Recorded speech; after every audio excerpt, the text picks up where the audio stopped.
Ngayon, ating pag-aralan ang kalkulasyon ng integer times 1 decimal.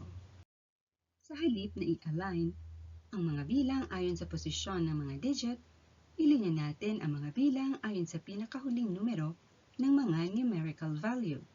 I-align natin ang mga bilang na 3 at 8 sa pinakakanan. Sunod, gumamit tayo ng ruler sa pagguhit ng linya. Sunod, tayo magkalkula. Ang 8 times 3 ay 24, kaya isulong natin ang umangat na bilang na 2 at isulit ito ng maliit sa bandang itaas ng pangalawang parisukat mula sa kanan at ang 4 sa unang parisukat mula sa kanan. Ang 8 times 2 plus 2 ay 18, kaya isulat natin ang 1 sa pangatlong parisukat mula sa kanan. Guhitan ng diagonal na linya ang umangat at isinulat ng maliit na bilang na 2. Isulat ang 8 sa pangalawang parisukat mula sa kanan. Sunod, ang 4 times 3 ay 12, kaya isulat ng maliit ang 1 sa ibabaw ng pangatlong parisukat mula sa kanan. Isulat naman ang bilang na 2 sa pangalawang parisukat mula sa kanan. Ang 4 times 2 plus 1 ay 9. Guhitan ng diagonal na linya ang umangat at isinulat ng maliit na bilang na 1. Isulat ang 9 sa pangatlong parisukat mula sa kanan. Sunod, idagdag natin ngayon ang mga bilang mula sa kalkulasyon kanina. Ang nasa pinakakanan ay 4. Ang pangalawa mula sa kanan ay 8 plus 2. Ito ay equals 10. Isulat ng maliit ang 1 sa bandang itaas ng pangatlong parisukat mula sa kanan at isulat ang 0 sa pangalawang parisukat mula sa kanan. Ang pangatlo mula sa kanan ay 1 plus 9 plus 1. Ito ay equals 11. Isulat ang 1 sa pang-apat na parisukat mula sa kanan at guhitan ng diagonal na linya ang umangat na bilang na 1 na isinulat na maliit kanina. Isulat naman ang 1 sa pangatlong parisukat mula sa kanan. Sunod, isulat ang decimal point sa resulta ng kalkulasyon. Ang bilang na 4.8 ay isang bilang hanggang tenths. Dahil iisa ang decimal place, ang sagot ay isang bilang na may numero hanggang tenths. Ang pinakamaliit na bilang ay 4 na nasa posisyon ng tenths, kaya isulat ng decimal point sa bandang kanang ibaba ng 0.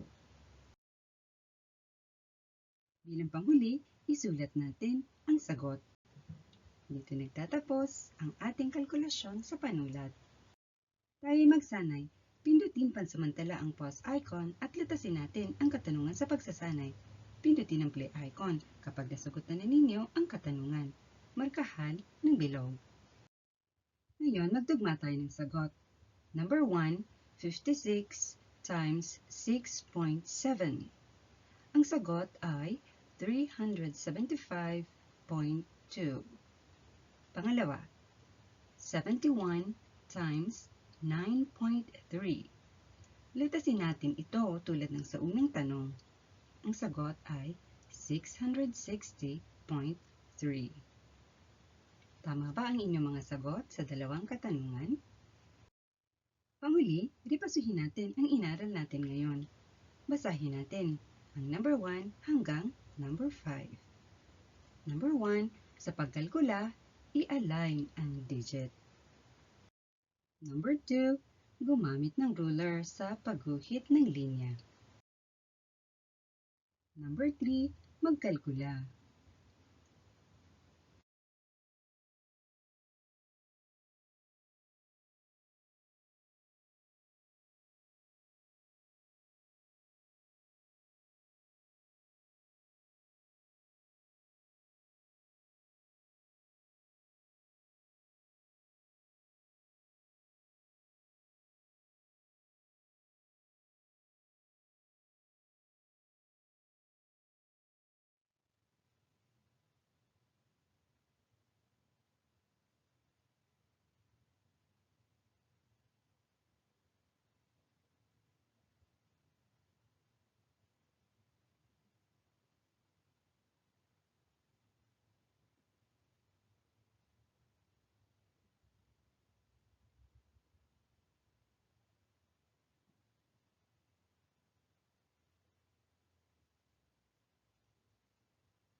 Number 4, iugma ang decimal point para sa sagot.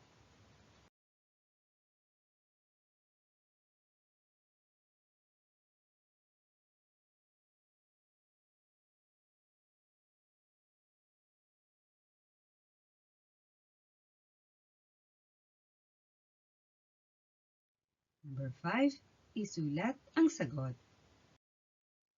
Ito ang katapusan ng ating pag-aaral sa araw na ito.